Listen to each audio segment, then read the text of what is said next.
오늘 함께 나눌 말씀 이사야서 65장 17절에서 20절 말씀입니다. 이사야서 65장 17절에서 20절입니다.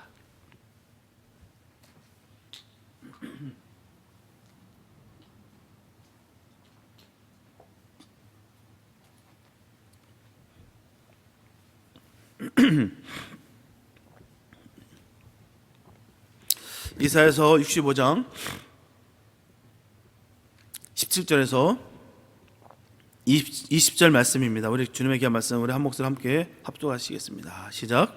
보라, 내가 새 하늘과 새 땅을 창조하나니 이전 것은 기억되거나 마음에 생각나지 아니할 것이라. 너희는 나의 창조하는 것을 인하여 영원히 기뻐하며 즐거워할지니라. 보라, 내가 예루살렘으로 즐거움을 창조하며 그 백성으로 기쁨을 삼고 내가 예루살렘을 즐거워하며 나의 백성을 기뻐하리니 우는 소리와 부르짖는 소리가 그 가운데서 다시는 들리지 아니할 것이며 거기는 날수가 많지 못하여 죽는 유아와 수완이 차지 못한 노인이 다시는 없을 것이라. 곧 백세에 죽는 자가 아이겠고 백세에 못되어 죽는 자는 저주받은 것이니라. 아멘.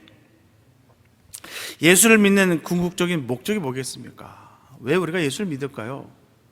그 목적이 분명히 있어야겠죠. 바로 영생을 얻는 데 있다는 것입니다. 영생을 얻는 데. 예수를 믿는다고 하면서도 불구하고 영생에 대해서 우리가 알지 못한다면 헛수고를 하는 거예요.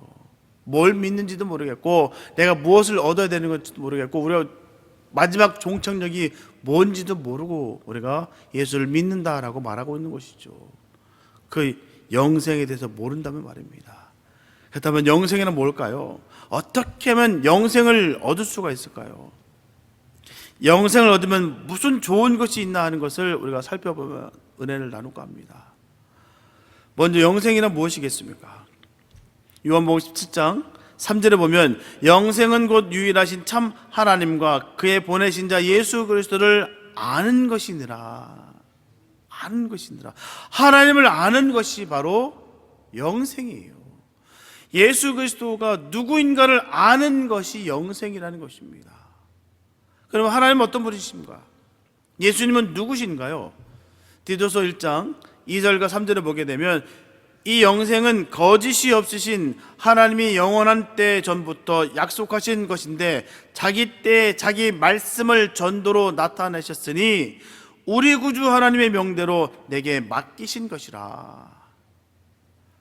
영생은 하나님이 영원 전에 약속하신 거예요. 하나님이 인간을 창조하시고 이 인간을 위해서 에덴 동산을 창조하셨습니다. 그 에덴 동산에는 선악을 알게 하는 나무와 생명나무가 있었어요. 이 생명나무의 열매를 먹으면 영생합니다. 그리고 하나님은 아담에게 선악을 알게 하는 나무의 열매를 먹지 말라고 약속하셨어요. 먹으면 정령 죽는다라고 말씀하셨습니다. 아담과 하와가 선악을 알게 하는 나무의 열매를 먹었을 때 그들은 죽었어요. 하나님은 그들을 에덴 동산에서 내어 쫓아내셨고요. 에덴 동산 동편의 그룹들과 두루 도는 화염검을 두어서 생명나무의 길을 지키게 했어요. 그런데 인류의 치조가 범죄했으니 어떻게 할 것인가요? 하나님은 범죄한 인간으로 하여금 죄의 문제를 해결함으로 생명나무의 열매를 먹고 영생하도록 새로운 길을 내셨습니다. 그 길을 하나님은 선지자와 사도들에게 말씀하셨어요. 그러므로 영생을 얻기를 원하는 사람은 선지자들의 말에 귀를 기울여야 되는 거예요. 영생이란 무엇이겠습니까? 요한일서 1장 1절과 2절에 보면 태초부터 있는 생명이 말씀에 관하여는 우리가 들은 바요 눈으로 본 바요 주목하고 우리 손으로 만진 바라 이 생명이 나타내신 바 된지라. 이 영원한 생명을 우리가 보았고 증거하여 너희에게 전하노니 이는 아버지와 함께 계시다가 우리에게 나타내신 바 된 자니라. 이 영원한 생명은 바로 예수님을 가리키는 거예요. 제자들이 이 영원한 생명을 보고 듣고 손으로 만졌습니다. 그것은 확실한 것입니다. 보고 듣고 손으로 만졌으니 의심할 여지가 전혀 없습니다. 요한일서 5장 11절에 보면 또 증거는 이것이니 하나님이 우리에게 영생을 주신 것과 이 생명이 그의 아들 안에 있는 그것이니라. 이렇게 영생하는 생명은 예수님 안에 있습니다. 요한일서 5장 12절에 보면 아들이 있는 자에게는 생명이 있고 하나님의 아들이 없는 자에게는 생명이 없느니라. 하나님의 아들 바로 예수 안에 있는 사람은 바로 영원한 생명, 영생이 있고요. 하나님의 아들 예수 안에 있지 않는 사람은 영생이 없습니다. 거기서 분명한 구분이 되는 거예요. 그 안에 예수가 있느냐 예수가 있지 않느냐에 따라서 그가 인격적으로 훌륭하나 훌륭하지 않느냐가 중요한 것이 아니고요. 세계적인 세상적인 그 명예가 있고 없고의 차이가 아니고요. 그 안에 예수가 있고 없고의 차이라는 거예요. 아무리 덕망이 있어 보이고 아무리 번듯해 보이고 그럴싸해 보여도 그 안에 예수가 없으면 결국 그는 생명이 없는 거예요. 예수와 관계를 맺지 않으면 절대로 영생할 수가 없어요. 그러면 예수 안에 있는 영원한 생명이 어떻게 우리 안에 들어올 수가 있을까요? 로마서 8장 11절에 보면 예수를 죽은 자 가운데서 살리신 이의 영이 너희 안에 거하시면 그의 영으로 말미암아 너희 죽을 몸도 살리시리라. 성령이 예수 안에 있는 영원한 생명을 우리 안에 거하게 하십니다. 성령은 예수 안에도 계시고 우리 안에도 계십니다. 예수를 다시 살리신 영이 우리도 다시 살리실 거예요. 다시 살아나는 생명은 바로 영원한 생명입니다. 성령 받은 것을 감사히 생각하시기 바랍니다. 성령이 나를 영원한 생명으로 인도하실 줄 믿으시기 바랍니다. 우리가 꼭 성령 받아야 돼요. 살기 위해서 받는 거예요. 하지만 사람이 영생을 얻는데 거치는 돌이 있습니다. 뭘까요? 그것은 죄입니다. 죄의 문제를 해결하지 않으면 영생을 얻을 수가 없어요. 로마서 5장 21절에 보면 이는 죄가 사망 안에서 왕노릇한 것 같이 은혜도 또한 의로 말미암아 왕노릇하여 우리 주 예수 그리스도로 말미암아 영생에 이르게 하려 함이라. 로마서 6장 23절에 보면 죄의 삭은 사망이요 하나님의 은사는 그리스도 예수 우리 주 안에 있는 영생이니라. 분명 죄는 값을 치러야 돼요. 반드시 치러야 됩니다. 그런데 죄의 삭은 사망이에요. 문제는 그냥 죽어 없어지는 것이 아닙니다. 영원히 그 값을 치러야 한다는 거예요. 그래서 죄의 값은 뜨겁고 아프고 슬프고 원통한 것입니다. 지겹고 고통스러워 견딜 수 없는 거예요. 그곳은 구더기도 죽지 않는 곳입니다. 그 고통은 영원히 계속된다는 거예요. 우리가 구원함을 얻어야 할 이유가 여기 있는 거예요. 만약 죄값으로 죽어 사라져 버린다면 그것으로 족할 거예요. 그런데 그렇지 못하고요, 영원히 고통을 당한다고 할 때 절대로 그 고통을 감당할 수 없다는 거예요. 베드로전서 3장 18절에 보면 그리스도께서 한 번 죄를 위하여 죽으사 의인으로서 불의한 자를 대신하셨으니 이는 우리를 하나님 앞으로 인도하려 하심이라. 예수님께서 대신 죽으심으로 말미암아 영원한 사망에서 벗어나 영생을 얻게 됐다는 거예요. 로마서 6장 22절에 보면 이제는 너희가 죄에게서 해방되고 하나님께 종이 되어 거룩함에 이르는 열매를 얻었으니 이 마지막은 영생이니라. 요한복음 10장 28절에 보면 내가 저에게 영생을 주노니 영원히 멸망치 아니할 터이요 또 저희를 내 손에서 뺏을 자가 없느니라. 영생을 주신 예수님께서 우리에게 주신 약속이었습니다. 얼마나 감사한지요. 성찬을 받음으로 주님 오실 때까지 나를 기념하라 하셨습니다. 요한복음 6장 53절에 보면 예수께서 이르시되 내가 진실로 진실로 너에게 이르노니 인자의 살을 먹지 아니하고 인자의 피를 마시지 아니하면 너희 속에 생명이 없느니라. 그렇다면 어떻게 하면 영생을 얻을까요? 영생은 사람이 노력함으로 얻는 것이 아니에요. 영생은 먼저 믿으면 먼저 영생에 들어가는 것이 아닙니다. 영생은 수고와 봉사를 많이 하면 더 좋은 영생에 들어가는 것이 아니에요. 영생은 값없이 주시는 하나님의 선물입니다. 영생을 얻은 사람이 할 일이 있어요. 영생을 소중하게 간직하는 것입니다. 영생 얻은 사람의 삶을 살아야 되는 거예요. 온전한 영생에 이르도록 우리가 힘써야 되는 것입니다. 다른 사람도 영생을 얻도록 전도해야 되는 것이죠. 그렇지 못하면 얻은 영생도 잃어버리고 마는 거예요. 우리가 받았으니까, 기쁘니까, 감사하니까 전하는 것이겠죠. 누구에게요? 우리 사랑하는 소중한 그들에게 전하는 거예요. 어떤 핍박과 고난과 고통이 임한다 할지라도 우리가 전할 수밖에 없는 이유는 거기 있는 거예요. 내게 주신 영생이 너무나 귀하기 때문에, 또 전하지 않는다면 이 영생이 잃어버릴 수 있기 때문에 우리가 전하는 것입니다. 어떻게 하면 영생을 얻을 수 있을까요? 믿어야 됩니다. 하나님을 믿고 예수를 믿어야 돼요. 영생이 있다는 것을 믿고 천국이 있다는 것을 믿어야 됩니다. 믿어지는 것이 진짜인 거예요. 예수가 믿어지고 천국이 믿어져야 되는 거예요. 이 확신이 없으면 우리가 신앙 지키지 못합니다. 오늘 당장 내가 죽는다 할지라도 우리가 영원히 끝나는 것이 아니라 이제는 주님의 품으로 간다, 천국에 간다, 이런 기쁨이 있어야지 진짜인 거예요. 확신이 있어야 그게 진정한 영원한 생명을 가진 사람들의 모습인 거예요. 요한복음 11장 25절과 26절에 보면 예수께서 가라사대 나는 부활이요 생명이니 나를 믿는 자는 죽어도 살겠고 무릇 살아서 나를 믿는 자는 영원히 죽지 아니하리니 이것을 내가 믿느냐. 믿으시기 바랍니다. 이게 진정한 믿음이에요. 나는 죽지 않는다. 왜? 나는 주님과 함께 부활했다. 죽어도 살겠고 무릇 살아서 주님을 믿는 자는 영원히 죽지 않는다. 주님이 이것을 믿느냐고 우리에게 질문하실 때 주님 믿습니다. 이게 확신인 거예요. 이게 믿음입니다.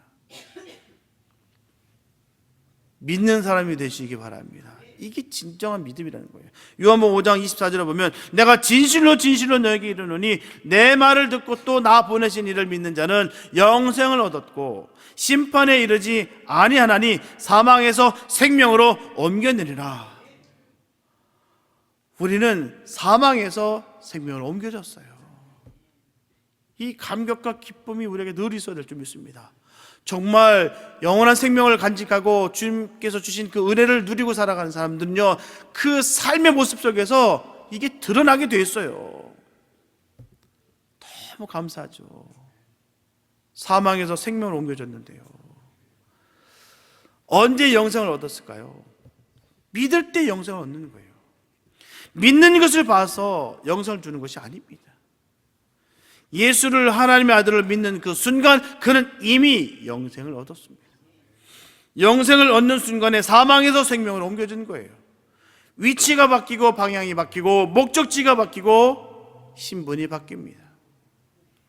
이를테면 미국 시민권을 받는 순간 투표권이 생기고요, 미국 시민으로서 받을 수 있는 모든 권리를 받는 것 같다는 거예요.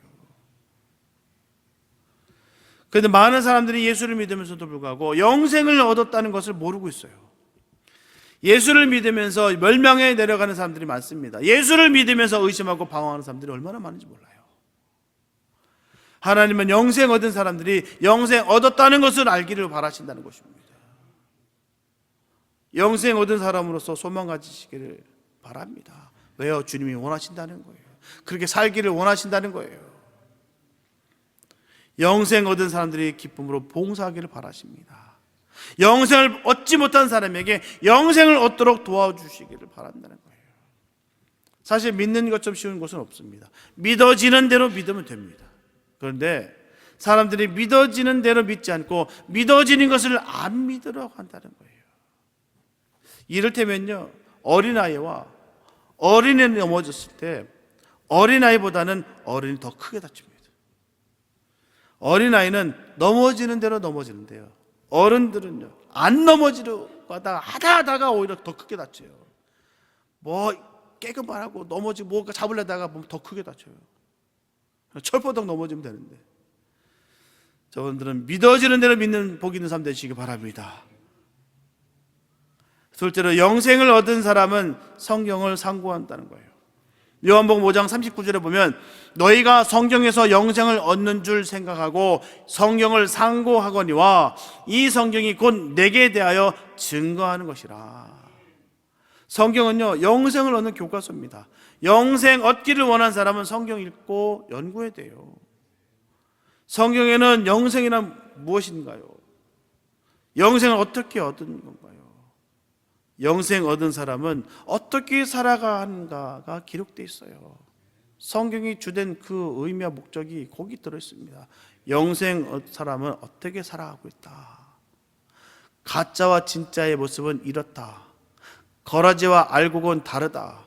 양과 염소는 분명히 구분되어야 된다. 이 모든 것이 성경에 기록된 내용들입니다. 성경을 알지 못하면 영생을 얻을 수가 없어요. 기준이 없기 때문에 어떻게 살아야 되는 것이 정말 영생을 얻은 사람의 모습인지를 우리가 그 기준을 잡아주는 것이 성경인 거예요. 영생을 얻은 사람은 매일 양식을 먹어야 됩니다. 영생 얻은 사람이 매일 먹는 양식은 성령이에요. 요한복음 6장 27절에 보게 되면 썩는 양식을 위하여 일하지 말고 영생하도록 있는 양식을 위하여 하라. 이 양식은 인자가 너에게 주리니 인자는 아버지 하나님의 인치신 자니라. 영생을 얻은 사람은 건강해야 돼요. 성장해야 됩니다. 그러기 위해서는 매일 성경 말씀을 상고해야 되는 거예요. 그만큼 중요합니다. 말씀을 함께하는 삶, 말씀을 매일매일 읽고 그 말씀을 생명으로 받아들이는 것이 바로 믿는 자들의 모습인 거예요. 그만큼 성경을 상고하고 묵상하고 우리가 받아들이는 게 쉽지 않습니다. 들은 거는 많은데 행하지 않는다는 거예요. 삶을 통해서 증거 나타나지 않는다는 것입니다. 게으르고 귀찮으니까 어려우니까 안 하는 거예요. 그러나 반드시 해야 되는 거예요. 왜요? 내가 살기 위해서 말입니다. 양식을 먹기 위해서요. 오늘날에는 잘못된 양식이 너무나도 많습니다. 농약을 친 채소나 과일들이 또 방부제가 들어간 음식들이 얼마나 많아요. 이러한 정말 먹으면 독이 되는 것들 제공하는 사람들은 어떤 사람들이겠습니까? 정직하지 못한 사람들 것이죠. 영생을 얻은 사람에게 양식을 주시는 이는 인자이십니다. 인자는 하나님이 인치신 사람이에요. 하나님이 신실하심으로 인자도 신실하십니다. 신실하신 예수님이 주신 말씀은 우리가 먹을 안전한 양식이에요. 썩는 양식을 위해 일하지 마시고 영생하도록 있는 양식을 위해 늘 일하시기 바랍니다. 셋째로, 영생을 얻는 사람은 믿음의 선한 싸움을 싸워야 됩니다. 디모데전서 6장 11절과 12절에 보면 오직 너 하나님의 사람아 이것들을 피하고 의와 경건과 믿음과 사랑과 인내와 온유를 좇으며 믿음의 선한 싸움을 싸우라. 영생을 취하라. 이를 위하여 네가 부르심을 입었고 많은 증인 앞에서 선한 증거를 증거하였도다. 명확하게 써 있습니다. 명확하게 기록되어 있어요. 어떤 사람들이요? 오직 너 하나님의 사람아. 하나님의 사람이 아니면 모르겠으나 하나님의 사람에게 주신 말씀이에요. 그래서 이것들을 피하라고, 의와 경건과 믿음과 사랑과 인내와 온유를 따르라고, 믿음의 선한 삶을 싸우라, 영생을 취하라. 이를 위해서 네가 부르심을 받았다. 많은 증인 앞에서 선한 증거를 증거하라. 이 뜻입니다. 증거가 나타나야 되는 거예요. 영생을 얻은 사람이 싸울 싸움은요, 죄와 싸우는 거예요. 혈과 육으로 싸울 이유가 없습니다. 우린 죄와 싸우는 거예요. 죄와. 죄에서 해방됨으로 얻은 것이 영생이므로 다시는 죄 속으로 빠져서는 안 된다는 거예요. 죄를 싫어하고 죄를 멀리해야 되는 것입니다. 죄와 싸우되 어떻게 해요? 피 흘리기까지 싸워야 돼요.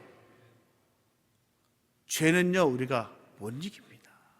우리가 이길 수 있는 것이 아니에요. 내 힘으로, 내 능력으로 절대로 못 이깁니다. 주님 주신 능력으로 이기는 거예요. 그래서 우리가 최선을 다해서 싸우는 거예요. 왜요? 우리는 죄를 이길 수 있는 능력이 아니기 때문에. 나는 죄와 넉넉히 이길 수 있다라고 여기는 것이 크게 교만입니다. 예수가 아니면 안 돼요. 나를 온전히 비우고 예수로 채우지 않으면 절대로 죄와 싸워 이길 수가 없어요. 쉬운 일이 아닙니다. 우리 주님도 아세요. 마태복음 18장 8절에 보면 만일 내 손이나 내 발이 너를 범죄케 하거든 찍어버리라. 불구자나 절뚝발이로 영생에 들어가는 것이 두 손과 두 발을 가지고 영원한 불에 던지는 것보다 나으니라.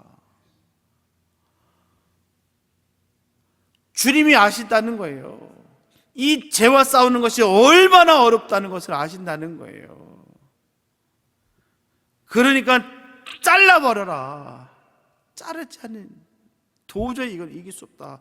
이게 죄와 싸우되 범죄하는 손과 발을 찍어버리는 것 같은 결단이 있어야 되는 거예요.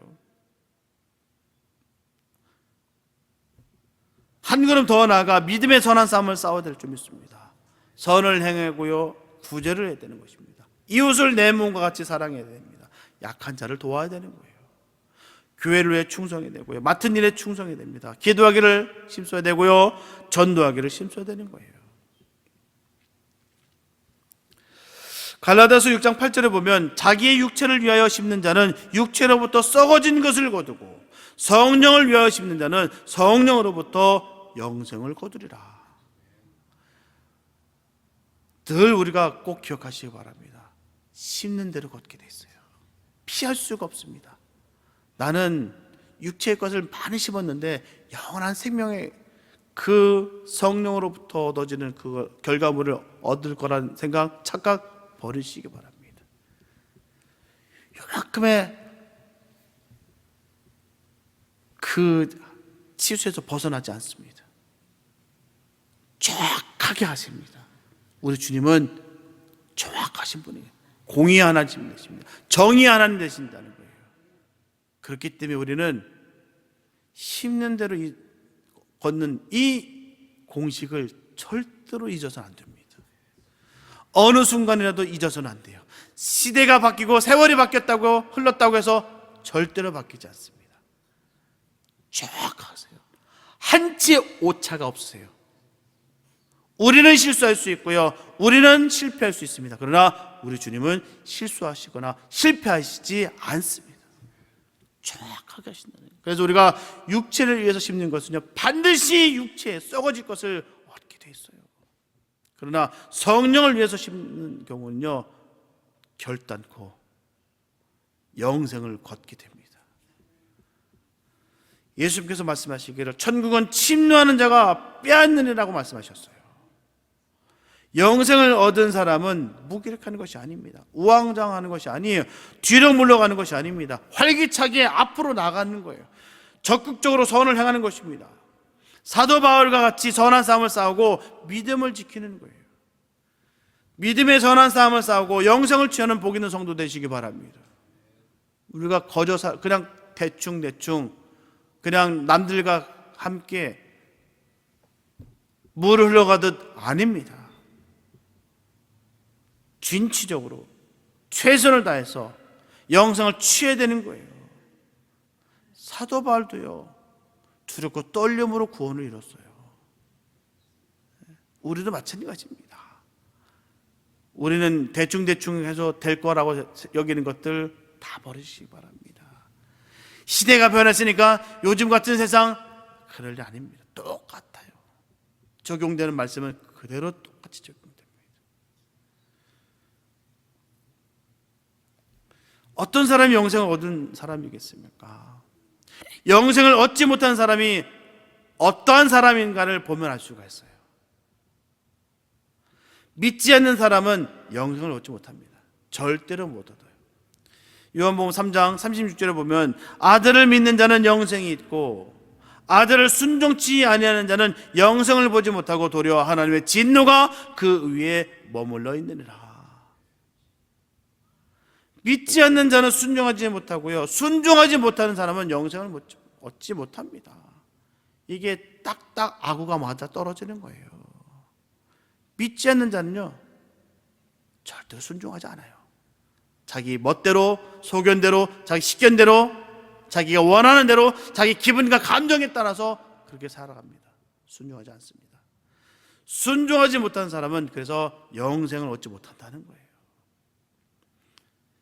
때에 따라서 하나님의 말씀이 바로 적용이 돼야 되는데 늘 기분 따라, 형편 따라, 상황에 따라서 늘 바꿔진다는 것입니다. 아니요, 절대 순종입니다.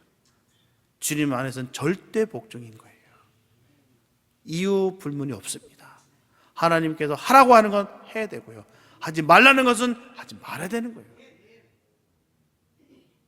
순종하는 자에게 영생이 있습니다. 어떤 사람이 영생을 얻지 못할까요?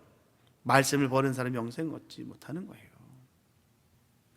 사도행전 13장 46절에 보면 바울과 바나바가 담대히 말하여 가로되 하나님의 말씀을 마땅히 먼저 너에게 전할 것이로되 너희가 버리고 영생 얻음에 합당치 않은 자로 자처하기로 우리가 이방인에게로 향하더라. 하나님의 말씀을 받았으나 내어버린 사람은 영생을 얻지 못합니다. 믿다가 타락한 사람은 영생을 얻지 못해요. 그래서 저 사람 옛날에 성령 받은 사람인데 아유 그래도 뭐가 있겠죠. 노, 아닙니다. 지금이 중요한 거예요. 지금 내가 주님을 믿느냐, 내가 지금 주님 안에서 거하느냐, 거기 있는 거예요. 우리가 발버둥 치고 몸부림치는 이유가 뭐겠습니까? 지금 당장 주님 만나는 날 순간에 내가 주님 배신하지 않고 그 좁은 길을 걷고 있습니다. 이 선언하고 나가는 자들에게 있는 거 아니겠습니까? 수많은 경험들, 수많은 그 성경 지식들 귀한 것이겠으나 지금 내가 예수를 믿지 않는다면, 내가 지금 주님의 말씀을 내가 회피하고 거부해 버린다면 아무 소용이 없습니다. 그건 중요한 것이 아니에요. 지금이 중요한 거예요. 지금 내가 주님을 따르느냐, 지금 주님을 믿느냐, 지금 주님과 함께 하느냐, 거기에 정답인 것입니다. 믿다가 타락하는 것은 실패입니다. 영생을 얻지 못해요. 그러한 사람은 스스로 영생을 포기하는 사람입니다. 이방인일지라도 하나님의 말씀을 받고 순종하는 자는 영생을 얻습니다. 어떤 사람이 영생을 얻지 못한다고요? 살인하는 자는 영생을 얻지 못합니다. 요한일서 3장 15절에 보면 그 형제를 미워하는 자마다 살인하는 자니 살인하는 자마다 영생이 그 속에 거하지 아니하는 것을 너희가 아는 바라. 내 안에 독함, 내 안에 저주와 내 안에 분노와 분쟁과 미움이 싹트고 가득하면 그곳에 그 속에 거하지 않는다고요. 뭐가요? 영생이요. 주님이 거하실 수 없다는 것입니다. 주님이 우리 안에 거하신다면 이 모든 것이 다 무너지는 거예요. 내 안에 거짓과 내 안에 음란과 내 안에 미움과 내 안에 그 죄의 얼룩짐이 사라지는 거예요. 그 영원한 생명이 우리에게 들어옴으로 말미암아. 살인자라는 건 거기 있는 거예요. 나 죽고 나도 죽고 너도 죽는 거예요. 얼마나 어리석은 거예요. 안 그렇습니까? 나도 죽는 거예요. 내가 멋지게 복수했다, 멋지게 카운터 펀치 날렸다 여기지만 아니요, 그 카운터 펀치는 내가 먼저 죽은 거예요. 그렇기 때문에 분명히 성경을 기록하고 있는 거예요. 그 형제를 미워하는 자마다 살인하는 자니, 살인하는 자마다 꼭 집었어요. 영생이 그 속에 거하지 아니하는 것을 너희가 아는 바라. 그래서 우리가 부들부들 떨면서 나를 비우는 거예요. 나를 죽이는 것입니다. 내 자아를 무너뜨리는 것이고 주님을 채워가는 거예요. 바보가 아닙니다. 어리석어서가 아니에요. 그게 현명한 거고요. 내가 살기 위해서 그러는 거예요. 계시록 22장 15절에 보면 개들과 술객들과 행음자들과 살인자들과 우상숭배자들과 및 거짓말을 좋아하며 지어내는 자마다 성 밖에 있으리라. 얼마나 무슨 말이에요. 여기서 성 밖은요, 영생을 얻지 못한 사람들이 거하는 곳입니다. 술객들, 행음하는 자들, 우상을 숭배하는 자들, 거짓말을 지어내는 자들은 도덕적으로 부패한 사람들을 가리키는 말이 아니에요. 하나님을 부인하고 하나님의 영생을 부인하는 사람들을 가리키는 것입니다. 영생이란 무엇이겠습니까? 영생은 영혼 불멸설에서 나온 사상이 아닙니다. 철학자들 중에는 보면 사람의 영혼은 없어지지 아니한다는 영혼 불멸설을 주장하는 사람들이 있어요. 사람의 영혼은 물질이 아니기 때문에 소멸하지 않는다는 것입니다. 그렇게 말하는 사람들은 사람이 죽으면 육체는 썩어 없어지고 영혼만 남는다고 생각하는 거예요. 영생은 육신은 썩어 없어지고 영혼만 남아 공중에 떠돌아다니는 것을 말하는 것이 아닙니다. 영생은 영혼과 육체가 온전하게 되어 영원히 존재하는 것을 말하는 거예요. 사람의 육체는 흙으로 지음을 받았습니다. 세상에 사는 동안 병들고 늙어 쓸모가 없게 돼요. 그러나 죽어 부패한 육체가 부활할 때는 시간과 공간을 초월하는 신령한 몸이 된다는 거예요. 사람의 영혼은 죄로 말미암아 죽게 되었으나 중생함으로 새로운 영이 됩니다. 이 중생한 영혼이 부활한 신령한 몸으로 주님과 같이 영원히 사는 것이 바로 영생입니다. 저분들은 이러한 영생을 믿으신가요? 믿음으로 될 줄로 믿습니다. 이사야서 65장 20절에 보면 거기는 날수가 많지 못하여 죽은 유아나 수완이 차지 못하고 죽은 노인이 다시 없고 백세 죽은 자가 아니라 말씀이 기록되어 있어요. 동양에는 거북이가 3,000년을 산다고 말합니다. 영생은 영원히 사는 거예요. 몇천 년 살고 죽는 것이 아닙니다. 영원히 사는 영생을 얻는 저럼 되시기 바랍니다. 영생하면 무슨 좋은 일이 있을까요? 영생할 필요가 어디 있을까요? 만나고 싶은 사람 만나고 보고 싶은 사람을 볼 수가 있어요. 보고 싶은 사람을 보고 만나고 싶은 사람을 만나는 것보다 더 큰 기쁨은 다시 없을 것입니다. 젊어서 남편을 잃은 아내는 남편을 만나보고 싶은 한을 풀 것입니다. 어린 자식을 앞세우고 평생 고생한 부모들은요, 자식을 만나 반가울 거예요. 약혼을 하고 결혼도 하지 못하고 이별한 사람은 약혼자를 볼 것입니다. 우리가 영생하게 되면 앞서간 성도들을 다 만나볼 거예요. 그 사랑하는 우리 부모님들, 나와 함께했던 그 사랑하는 그들이 그곳에 있습니다. 그곳에 다시 우리 만날 거예요. 얼마나 감사하고 얼마나 감격인지요. 우리는 그 종착역이 있다는 것이 얼마나 감사한지. 보다 더 반가우신 것이 있습니다. 이름만 들어도 그 믿음의 조상들, 그 이름만 들었던 그들을 만날 수 있다는 것입니다. 수많은 믿음의 조상들이 얼마나 많습니까? 하나하나 열거하기가 못할 정도로 많습니다. 그들이 나를 알아볼까요?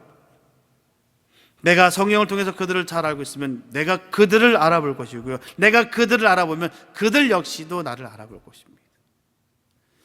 나의 눈물과 수고와 충성한 것을 알아볼 거예요. 믿음의 조상들을 다 만나보는 데는 아마 여러 해가 걸릴지도 몰라요. 너무나 많기 때문에. 그보다 더 큰 기쁨이 있습니다. 바로 어린 양 예수님을 만나볼 거예요. 예수님은 어린 양 보지 앉아서 찬양과 영광과 존귀를 받을 것입니다. 우리는 그의 얼굴을 바라볼 거예요. 그 생각하면 얼마나 기쁩니까? 얼굴과 얼굴을 대하여 볼 수 있다는 거, 우리 주님 만나면 너무 기쁠 것 같아요. 할 말도 너무 많고요. 일러 바칠 게 얼마나 많은지요.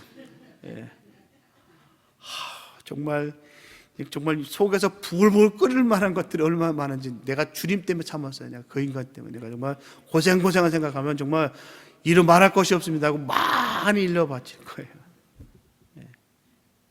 한동안 어떤 분한테 그랬어요. 위로의 말씀이었겠죠. 너무 하나님 편에 빨리 갔다고 그러더라고요. 근데 아마 그분 때문에 주님도 피곤하실 것 같다고. 가서 이거 합시다, 주님 이거 합시다 하루 일거리를 많이 주님께 맡길 거라고. 그만큼 얼마나 기쁩니까? 주님을 만날 수 있다는 것이. 우리 그거 때문에 가는 거, 그것 때문에 살아가는 거 아니겠습니까? 주님을 만날 생각하니까 너무 기뻐요. 우리가 정말 삶 가운데 지쳤을 때, 어려움 중에 있을 때, 그 딱 한 가지 한 가지 아니겠습니까? 내가 다 한다. 저는 그랬어요. 정말 너무 고통스럽고 너무 아프고 정말 삶에 포기하고 싶을 정도로 고통 중에 임했을 때 하나님께서 딱 나한테 주신 그 음성이었어요. 내가 한다. 그 음성 가운데 제가 한없이 울었어요. 너무 기쁘고 주님이 하시는구나. 그게 됐지. 내가 정말 타락했다. 내 스스로 정말 이 죄를 씻을 수 없겠구나. 정말 절망 가운데 있었을 때 내 자신, 내 스스로도 용서 못하고 있는 그 가운데 하나님께서 그 찬양 가운데 내 마음속에 들려준 음성이 그래도 난 널 사랑한다. 제가 그래서 목사 됐어요. 사실은요. 정말 내 스스로도 용서 못하고 고통 중에 있었을 때 하나님께서 주신 그 음성이 너무 또렷하게 들리는 거예요. 그래도 난 널 사랑한다. 그래서 제가 제일 잘하는 거, 제일 좋아하는 거 아낌없이 버릴 수 있었습니다. 우리 주님이 나를 사랑하시니까 정말 끔찍할 정도로 내가 나를 치는데 참 그 주님을요, 우리가 음성으로 들었던 우리가 환상 중에 봤던 그분을 우리가 얼굴과 얼굴을 볼 수 있는 것, 그의 손과 발을 못자국을 만져볼 수 있다는 것, 가시관을 쓰셨던 그 머리를 내가 만져볼 수 있다는 게 그날 그곳에서 우리가 할 수 있는 거예요. 그의 음성을 듣고 그의 눈빛을 바라보고 있습니다. 너무나 기쁘고 감격스러울 거예요. 천국에서 영생 얻은 하나님 자녀들은 영원히 바로 하나님 그 어린 양 예수에게 찬양과 경배를 드릴 것입니다. 우리는 찬양대원도 아닌데 어떻게 어린 양 예수에게 찬양 드릴까요? 영생 얻은 사람들의 찬양은 찬양대원의 찬양이 아닙니다. 기술적인 찬양 말하는 것이 아니에요. 그 찬양은 음악적으로 부르는 찬양이 아닙니다. 영혼의 찬양, 바로 하늘나라의 찬양이에요. 믿음으로 부르는 찬양입니다. 저와 여러분들은 천국에서 영원히 그 어린 양 예수를 찬양할 수 있어요. 우리는 예수님에게 영생을 얻기 위해 찾아와 질문한 그 청년이 있었다는 것을 알고 있습니다. 그 청년은 영생을 얻었을까요? 아니면 얻지 못했을까요? 그 청년은 너무나 뛰어난 청년이었어요. 그는 부자였고요, 법관이었습니다. 그는 명예를 가졌어요. 세상에 아쉬운 것이 없는 사람이었습니다. 더욱이 그 사람은 어릴 때부터 계명을 지킨 사람이었어요. 영생에 대한 관심을 가진 사람이었습니다. 영생의 그 문제에 대해 알기 위해서 예수님을 찾아온 그런 사람이었습니다. 그런데 이 청년에게 한 가지 부족한 것이 있었어요.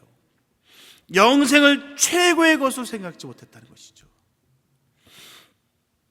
그는 재물을 영생보다 더 소중하게 생각했습니다. 영생을 최대의 것으로 생각한 사람이 영생을 얻을 수가 있어요. 절대 가치입니다.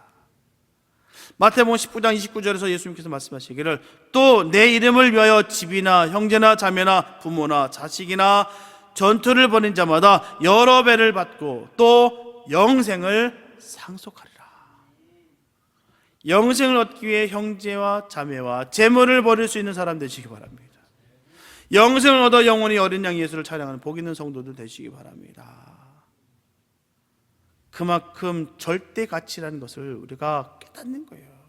주님보다 더 귀한 것은 없다라고 믿는 것, 그게 믿어지는 것, 그가 바로 영생을 얻은 사람들의 모습입니다.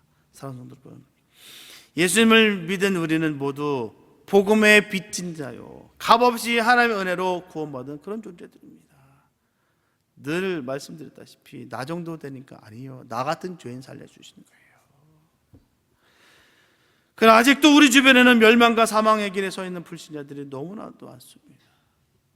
내 가족이, 내 친척이, 내 친구가, 내 이웃이 구원받지 못했다면 그들에게 예수님을 반드시 전해야 됩니다.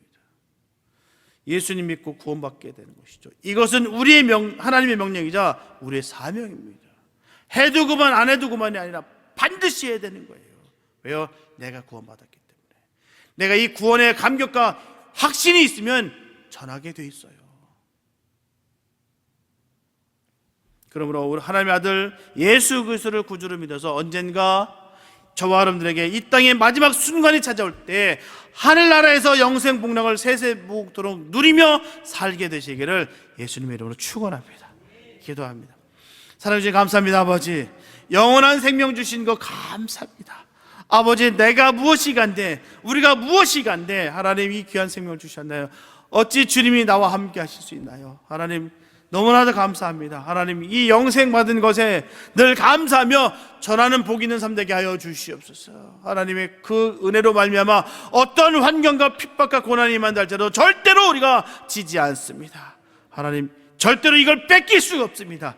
하나님 끝까지 침노하는 자가 되어서 하나님 그 천국에 입성하는 복 있는 삶 되게 하여 주시옵소서. 하나님의 놀라신 사랑으로 말미암아 늘 승리의 삶을 살아갈 수 있는 우리 모두가 되게 축복하여 주시옵소서. 함께 하실 것을 믿사옵고 우리를 권하신 예수님의 이름으로 기도했습니다.